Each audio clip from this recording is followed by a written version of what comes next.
अस्सलाम वालेकुम नाज़रीन। उम्मीद करता हूँ सब अल्लाह के फजल करम से खैरियत से होंगे। एक्सेल में एक नई टेम्पलेट के साथ आज खिदमत हूँ। इसमें मैं आज इसका ओवरव्यू पेश करूँगा और चलें बगैर वक़्त ज़ाय किए चलते हैं, हम टेम्पलेट को खोलते हैं और फिर उस पे जो हम डिस्कस करते हैं वहाँ पे। जी, ये एक्सेल टेम्पलेट का नाम जो रखा मैंने लॉन्ड्री मैनेजमेंट सिस्टम। हम इसको खोलेंगे, ये हमारा लॉगिन पेज हमारा खुलेगा। लॉगिन पेज में मुख्तलिफ ऑप्शन है। हम एज अ एडमिन जो है इसको लॉगिन करते हैं और लॉगिन ओके, ये हमारे सामने इसका डैशबोर्ड खुल जाएगा। और इन केस अगर हम एडमिन में लॉगिन करते हैं तो हमारी जितने भी डेटाबेस है पूरा हमारे सामने शीट जो है विजिबल होंगी। लेकिन अगर हम एज अ यूज़र या एज अ कैशियर या दूसरा अगर कोई लॉगिन करेंगे तो सिर्फ हमारे सामने जो रिक्वायर्ड है इसमें वही शीट जो है वो खुलेंगी। इस पे हम इसको वैलिडेट कर सकते हैं कि किसके लिए कितनी शीट जो है वो अवेलेबल होनी चाहिए। तो ये इसका मेन डैशबोर्ड के अंदर अभी देख सकते हैं कि total invoice, total revenue, pending invoice, total expenses और उसके बाद invoice summary, service wise report है और बैलेंस शीट, उसके बाद प्रॉफिट एंड लॉस। ये सारा जो है ये ग्राफिकली जो है वो मैंने दिखाने की कोशिश की है इसमें। और उसके साथ ये हमारे सामने हम ऐड कस्टमर इसमें कर सकते हैं। नई सर्विस कोई हमने स्टार्ट करनी है अगर वो कर सकते हैं। इनवाइस सिस्टम है इसके अंदर, ट्रांजेक्शन है हमारा अकाउंट्स के रिलेटेड जितनी भी ट्रांजेक्शन है एक्सपेंस की, इनवाइस रिपोर्ट, इनवाइस रिलेटेड जितनी भी रिपोर्ट्स होंगी वो हम इसमें जनरेट कर सकते हैं। और फाइनेंशियल रिपोर्ट्स जो है लेजर हो गया और उसके बाद प्रॉफिट एंड लॉस और उसके बाद ट्रायल बैलेंस, बैलेंस शीट, ये तमाम इसमें मैंने एक सिंपल एक छोटी जो शॉप जो होती है लॉन्ड्री शॉप जो है सिंपल, उसके लिए ये पूरा एक मुकम्मल एक एक्सेल में एक्सेल और वीबीए की मदद से थोड़ा सा मैंने एक सॉफ्टवेयर बनाने की कोशिश की है। और उसके बाद ये हमारे जो भी लॉगिन होगा जैसे वेलकम एडमिन, अब मैंने एज एडमिन लॉगिन किया है तो हमारा ये एज अ वेलकम वो मैसेज आएगा। शो ऑल, इसमें हम सारी इनवाइस जो शो का ऑलरेडी शो है इसमें हाइड ऑल हम सब हाइड कर सकते हैं। और ये लॉग आउट की ऑप्शन है कि इसमें हम लॉग आउट होगा तो हमारा ये बिल्कुल हम इससे आउट हो जाएंगे। तो अगर हम कैड ऐड अ कस्टमर अगर करते हैं तो देखिए हमारे सामने वीबीए का फॉर्म खुलेगा। इससे हम कस्टमर को जो है वो ऐड कर सकते हैं। कोई भी कस्टमर है, फर्ज करें हम कोई भी कस्टमर लेना है, हमने यहाँ पे करते हैं जी के हम कर देते हैं ग्रिटन कुमार।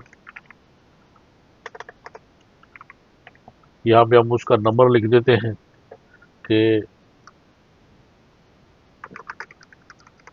ऐसे डमी नंबर लिख देते हैं, एड्रेस उसका हम लिख देंगे और यहाँ पे एडेड बाय।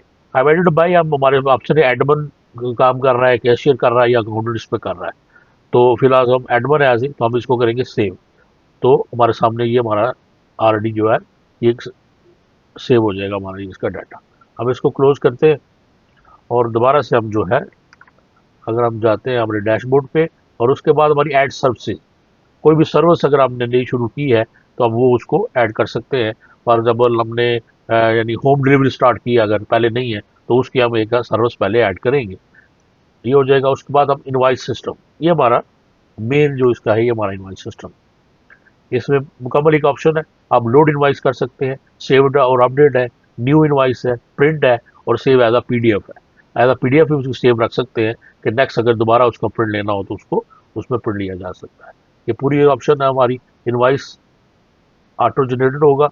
उसके बाद अगर हम इसको करते हैं न्यू इनवाइस तो ये देखिए ऑटोमेटिकली इनवाइस नंबर जनरेट हो गया। यहाँ से हम जैसे रिटर्न कुमार इसको हमने ऐड किया था, ये हम यहाँ से हम देखेंगे कि कौन बंदा इसको जो है काम कर रहा है। मैं कैशियर इसको रखेंगे, यहाँ से हमने सर्विस लेनी है। फर्ज करें हम कहते हैं जी कि प्रेसिंग है, वॉशिंग एंड प्रेसिंग, ये हम करेंगे। क्वांटिटी हमने कह रहे थे उसने 10 पीस हमें दिए थे तो इस हिसाब से उसको हमने ये 10 पीस दिए। उसके बाद अगर कोई और सर्विस है तो हम कहेंगे, हम कहते हैं जी कि हमने उसको डिलीवरी भी करनी है घर में।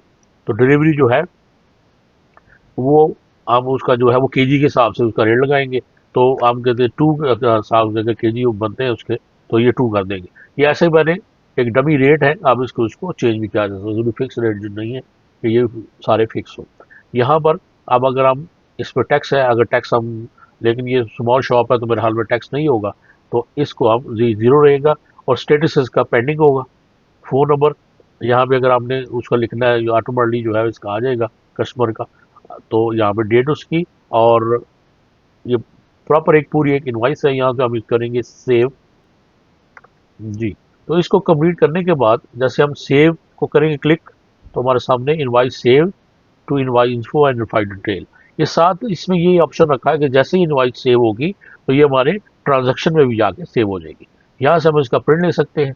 अगर हम प्रिंट लेना चाहें तो हमारे सामने, क्योंकि इसमें प्रिंटर फिलहाल नहीं है, तो एज अ PDF जो है हम इसको सेव करा सकते हैं और उसके बाद जो है इसका प्रिंट जो है उसको लिया जाए एज अ PDF जो है वो भी हम इसको डायरेक्ट सेव करा सकते हैं। उसके बाद हम न्यू इनवाइस करेंगे तो ये हमारे सामने न्यू इनवाइस आ जाएगी। इन केस हम चाहते हैं कि नहीं, हमारी जो पहली इनवाइस थी उसको हमने उसमें कुछ चेंज करना है, तो हम इनवाइस नंबर वापस आएंगे, लोड इनवाइस करेंगे, तो ये देखिए इनवाइस नंबर 1 जो है हमारे सामने लोड हो जाएगी। तो इसमें अगर आपने कुछ चेंज करना है दोबारा से उसको हम अपडेट करेंगे तो हम अपडेट इसको कर सकते हैं। तो ये हमारा पूरा इनवाइस सिस्टम है इसका। दोबारा से अगर हम डैशबोर्ड में चलेंगे और उसके बाद एक ट्रांजेक्शन के लिए पूरा एक हमारा एक फॉर्म है, इसमें हम ट्रांजेक्शन कर सकते हैं कि कोई भी ट्रांजेक्शन हमने करनी है। यहाँ पर हम देखना है कि हमने क्या, फॉर एग्जाम्पल हम कहते हैं जी कि हमने कोई यूटिलिटीज बिल अगर फर्ज हमने पे करना, हमने इनवाइस ब्लैंक छोड़ेंगे, ट्रांजेक्शन टाइप यहाँ पे आ जाएगा एक्सपेंस, और यहाँ पे हम इसकी अमाउंट लिखते हैं जी हमने 50 दिरहम जो है वो पे किए, और उसके बाद नरेशन हम इसके कर देंगे कि office electricity and water bill, ये हम लिखेंगे। और उसके बाद टैक्स इसमें वो नहीं आएगा, कस्टमर के यहाँ पे नहीं आएगा क्योंकि हमारा ये डायरेक्ट एक्सपेंस की एंट्री है। और एडेड बाय जो है वो हम यहाँ पे ये इसको हम कर देंगे कि ये अकाउंट जो है उसको ऐड कर रहा है, तो यहाँ पे हम इसको करेंगे सेव। तो transaction has been successfully saved.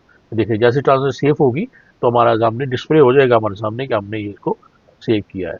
तो इसी तरह इसको हम अब सर्च हम देख सकते हैं कि इनकम वाइज आप देख सकते हैं कि इनकम जो है फॉर एग्जाम्पल हमने ट्रांजेक्शन देखनी है तो सर हमारे सामने इनकम ट्रांजेक्शन आ जाएंगी। एक्सपेंस की देखनी है तो एक्सपेंस आ जाएंगी हमारे सामने।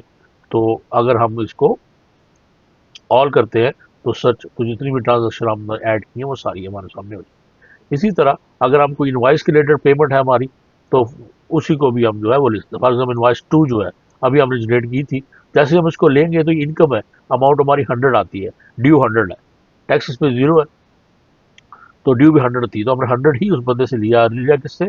रिटर्न को हमारा ऑटोमेटिकली यहाँ पे आ रहा है, कि इससे हम ले लेते हैं, डेट सेम रहेगी।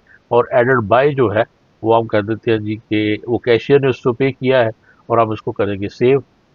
सेव किया, ट्रांजेक्शन भी सेव्ड। तो देखिए अब इनकम इनवाइस पेमेंट या आ गई, पेमेंट इनवाइस नंबर 2, इसका रेफरेंस हमारे पास आ गया।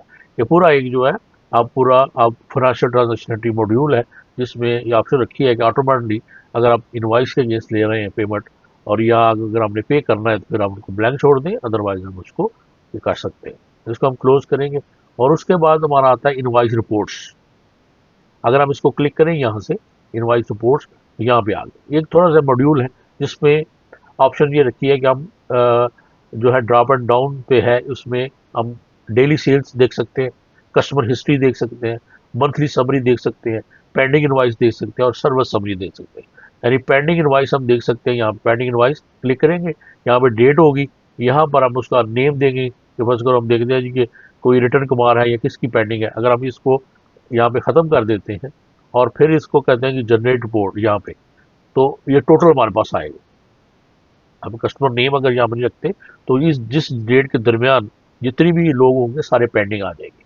तो यहाँ से हमें पता चल जाएगा कि ये जो बंदा है इसकी इनवॉइस स्टिल पेंडिंग है, उसने अभी जो है वो पेमेंट देनी है, लेकिन इसका मतलब है ऑर्डर उसने नहीं लिया। उसके बाद मुख्तलिफ डिफरेंट समरीज है, डेली सेल्स आप देख सकते हैं, तो उस डेट का कितनी डेली सेल हमारी क्या है। उसके बाद रिपोर्ट्स में आ जाएगी कि मंथली समरी आ जाती है, उसको आप जनरेट करेंगे तो ये मंथली समरी हमारे सामने आ गई और इसी को यहाँ से हम इसका प्रिंट ले सकते हैं। उसके बाद पेंडिंग इनवॉइसेज है, सर्विस समरी, जितनी सर्विस है उसके साथ समरी क्या है, यानी जितनी भी अभी तक हमने जो भी सेल परचेज किया है जो भी है उसके हिसाब से वॉशिंग में जो है उतनी है, ड्राई क्लीनिंग इतने है, कलेक्शन जो है कलेक्शन और डिलीवरी पे जो है सर्विस आपने कितनी दी है, यानी आपने कितने कपड़े कलेक्ट किए और वॉश करने के बाद दोबारा से डिलीवर करने के बाद वो कितनी इनवॉइसेस जो है वो जनरेट हुई है। क्वांटिटी वाइज ये रेवेन्यू कितना जनरेट हुआ और ये आगे एंट्री काउंट है कि कितनी बार जो है हमने वही वन सर्विस है, एक सर्विस इसकी है, एक सर्विस इसकी है, ये एक सिंपल जो है। उसके बाद हम इसका प्रिंट भी ले सकते हैं। वो वापस चलेंगे डैशबोर्ड पे और इसी तरह फाइनेंशियल रिपोर्ट्स है, फाइनेंशियल रिपोर्ट्स में हमारे सामने मुख्य ऑप्शन है, देखिए हम लेजर जनरेट कर सकते हैं, समरी जनरेट कर सकते हैं, कस्टमर लेजर देख सकते हैं, इनकम वाइज एक्सपेंस समरी देख सकते हैं, outstanding balance by customer, service wise income summary, category wise ledger reports, trial balance, income statement और बैलेंस शीट।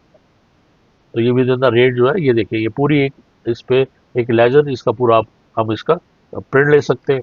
और प्रिंट के बाद अगर आप देखें तो ये देखिए ये ट्रायल बैलेंस, ये बिल्कुल छोटा सा एक ट्रायल बैलेंस है, इसको हम ट्रायल में देख सकते हैं। और उसके बाद आप ये देखेंगे कि हमारी इनकम स्टेटमेंट, आप प्रॉफिट और लॉस को कह लें, इनकम स्टेटमेंट कह लें, कि ड्यूरिंग द पीरियड आप ये प्रॉपर जो है वो आ जाएगी हमारे सामने।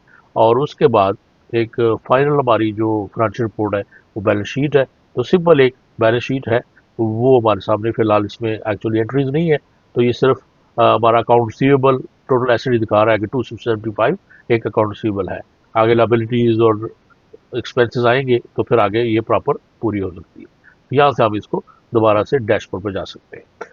तो ये एक शॉर्ट सा इसका ओवरव्यू था।